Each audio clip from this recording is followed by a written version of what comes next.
जय Jagannath. Welcome to mind brain YouTube channel. मैं अंजलि शर्मा आज आपके लिए लेके आई हूँ रिएक्ट नेटिव का सीरीज़।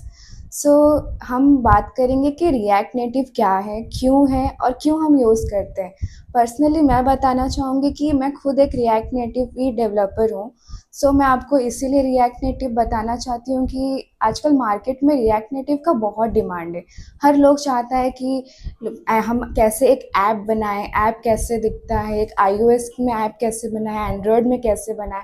बट बहुत लोग कंफ्यूज रहते हैं कि हम स्टार्ट कहाँ से करें, हमें क्या करना चाहिए, किधर से करना चाहिए, मतलब रिएक्ट नेटिव कैसे होता है। कितने लोग कंफ्यूज होते हैं कि हम जावा स्विफ्ट यूज़ करें, कोटलिन यूज़ करें, और मतलब बहुत लोग कंफ्यूज होते हैं। फिर इसीलिए मैं आपके कंफ्यूजन को दूर करने के लिए ये सीरीज़ लेके आई हूँ। So basically what is react native? So react native is that कि हमें कोई भी ऐप या एंड्रॉयड में करना हो या आईओएस में करना हो, तो हम जैसे कि मैंने बोला कि हम स्विफ्ट यूज़ करते हैं, कॉटलिन यूज़ करते हैं। तो इससे क्या होता है कि हम लोग मैनेज करने में प्रॉब्लम हो जाता है कि हमें अलग अलग डिवाइसेस यूज़ करना पड़ता है। बट रिएक्ट नेटिव एक ऐसा चीज़ है कि वो दोनों चीज़ को एक साथ हैंडल करता है और बेटर परफॉर्मेंस देता है। इसीलिए मार्केट में react native is very popular. So what is React Native? And we have started the introduction to the React Native. So React Native basically वो React जैसा ही है, बस कुछ थोड़ी सी चीज़ों में अलग है। जैसे कि हम वहाँ पे div यूज़ करते हैं, यहाँ पे टेक्स्ट यूज़ करते हैं, वहाँ पे इमेजेस यूज़ करते हैं, वही सब चीज़ें हैं थोड़े बहुत मॉडिफिकेशंस में। मैं आपको इसके बारे में अंदर बहुत डिटेलली बताऊंगी, बट ओवरऑली मैं आपको ये सब चीज़ें बता रही हूँ कि रिएक्ट नेटिव में ये सब चीज़ें होते हैं। वहाँ पे भी हम सेम कंपोनेंट्स यूज़ करते हैं।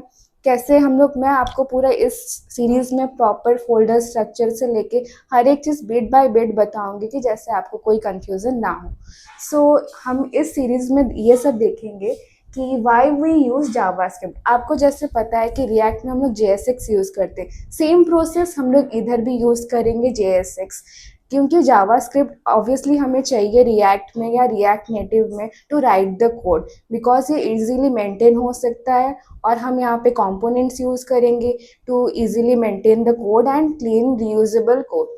सो जैसे कि मैंने लिखा है what is component. So component हम लोग इसीलिए यूज़ करते हैं कि वो छोटा एक रीयूजेबल फॉर्म में रहेगा और हर जगह हम जैसे कि हम रिएक्ट में यूज़ करते हैं, रिपीटेडली यूज़ करते हैं, और वो कोड स्ट्रक्चर के लिए अच्छा होगा और इजीली टू मेंटेन होगा।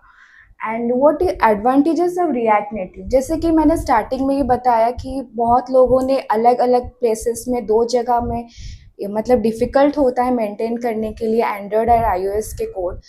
रिएक्ट नेटिव में यही एक बड़ा एडवांटेजेस है कि हम एक साथ ही दोनों जगह पे मैनेज कर सकते हैं। और यहाँ पे एक और चीज़ है CLI वर्सेस एक्सपो। आप लोग सोच रहे होंगे रिएक्ट नेटिव तो बोल दी, बट ये CLI वर्सेस एक्सपो क्या है? CLI एक ऐसा चीज़ है कि CLI वर्सेस एक्सपो एक ऐसा चीज़ है कि हम CLI में, मैं खुद के हिसाब से आपको बोल रही हूँ कि CLI ज़्यादा प्रेफर करना चाहिए, बिकॉज CLI का एक्सपीरियंस बेटर होता है एक्सपो का। अगर आप बिगिनर हैं, आपके पास सिस्टम उतना अच्छा नहीं है या रिक्वायरमेंट उसका कम है, तो आप एक्सपो यूज़ कर सकते हैं, बिकॉज ये बहुत easy to install and maintain होता है, और ये बहुत इजी टू यूज़ भी होता है। बट CLI का पार्ट है कि थोड़ा कॉम्प्लिकेट होता है बिट सेटअप के टाइम पे, but it is very maintainable and long term के लिए बहुत अच्छा रहता है। बड़े बड़े MNC कंपनीज वगैरह हमेशा CLI प्रीफर करते हैं रैदर देन एक्सपो, क्योंकि एक्सपो का हम लोग एक्सपो में एप्लीकेंट्स जो भी रहते हैं, यूज़र्स वगैरह, वो बहुत कम लेवल तक एक रख सकता है, बट CLI का बहुत मार्केट में ज़्यादा डिमांड है। आप सोच रहे होंगे कि हमें रिएक्ट नेटिव सीखने के लिए क्या क्या चाहिए होगा, क्या क्या जानना चाहिए। बेसिक्स आप जानते ही होंगे, HTML CSS JavaScript, same knowledge रख के आपको यहाँ पे भी आना है। आप जो रिएक्ट में जानते हैं बस उसी को कंटिन्यू कीजिए रिएक्ट नेटिव में। अगर आपको इस बारे में आइडिया नहीं है तो बेसिक्स आपको जावास्क्रिप्ट आता भी होगा, तब भी आप यहाँ पे कंटिन्यू कर सकते हैं। तो यही है रिएक्ट नेटिव का सारे चीज़ों का नॉलेज। तो अगर आपको ये सीरीज़ में बनने रहना चाहते चाहते हैं तो इस हमारे माइंड ब्रेन यूट्यूब चैनल को सब्सक्राइब कीजिए, वीडियोस को लाइक कीजिए और अपने फ्रेंड्स के साथ शेयर कीजिए। अगर आपको कहीं भी कुछ भी डाउट हो तो प्लीज़ आप कमेंट्स में क्वेश्चन कर सकते हैं। यहीं के साथ मैं आपके साथ थैंक यू बोलती हूँ एंड जय जगन्नाथ।